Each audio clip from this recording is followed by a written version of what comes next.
O trabalho intitulado Força e Conservação do Movimento, a Dinâmica Elementar de René Descartes. É um trabalho que tem como origem duas pesquisas, uma de mestrado e uma de doutorado. E então, para começar, a gente vai falar um pouquinho do corpo geral, que é, bom, o trabalho ele objetiva apresentar e discutir o pensamento cartesiano a fim de contribuir com o ensino de física por meio do resgate histórico e epistemológico.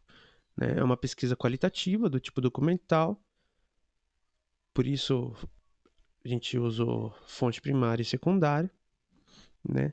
E a questão é por que Descartes, né? É porque Descartes deixou um legado que vai ser usado por Newton, né? É, deixou contribuições que foram reutilizadas por Newton, como a palavra estado, que referencia o comportamento do corpo em estado de movimento retilíneo uniforme ou estado de repouso. E, em segundo lugar, porque inúmeros livros didáticos apresentam a lei inercial enunciada por Newton de maneira bastante distante da verdadeira essência teórica do pensador inglês. Né? Ou seja, os livros apresentam a concepção muito mais semelhante à conservação do movimento proposta por Descartes do que a inércia newtoniana. Né? Então, por isso, nós decidimos falar um pouco sobre Descartes. Então, a primeira parte do trabalho fala um pouco da cosmogonia cartesiana, né?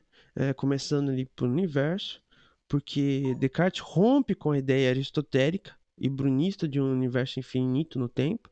Né? Para ele, Deus criou a matéria do universo e a pôs em movimento. E esse movimento da matéria é conservado por uma ação divina, chamada imutabilidade divina, né? Que para Descartes é um modo contínuo de criação. Né?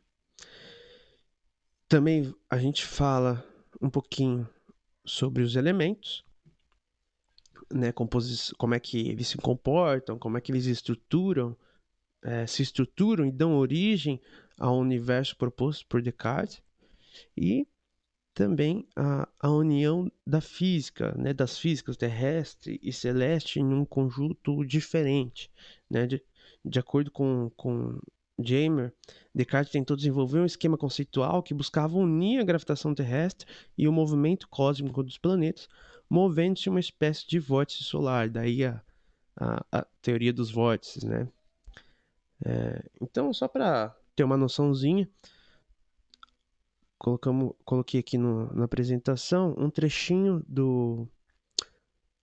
falando sobre os elementos, né, durante a criação do universo, que começa assim: inicialmente a matéria seria sólida e após Deus ter fornecido pelo menos dois movimentos a essa matéria, ela acabou sofrendo uma quebra em pequenos blocos.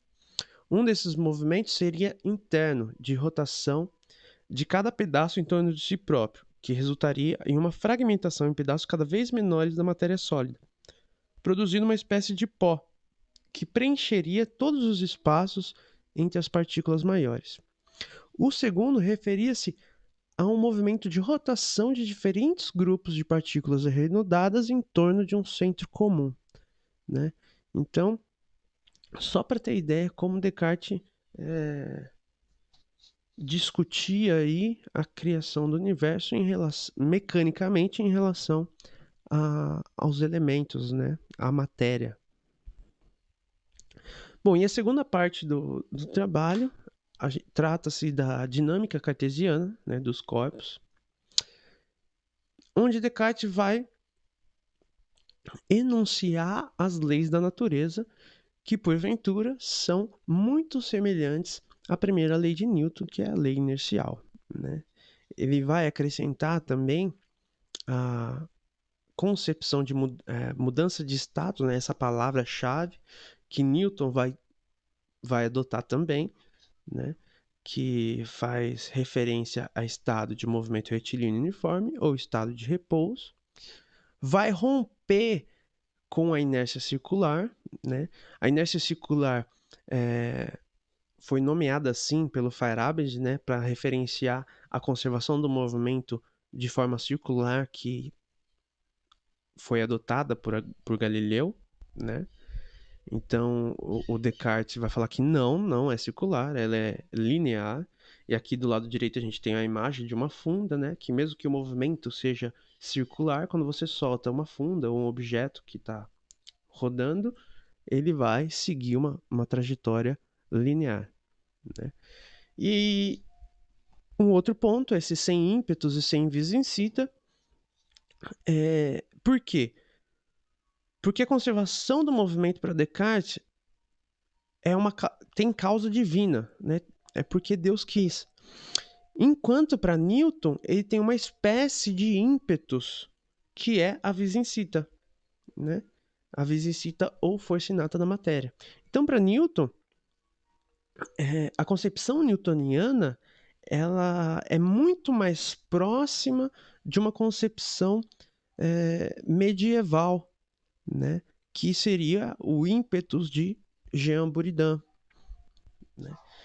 E só que a definição, o que os livros didáticos nos trazem é uma concepção muito mais próxima à concepção cartesiana, porque vamos falar assim, em causas mecânicas, né, não existe nenhuma causa mecânica para a conservação do estado do corpo.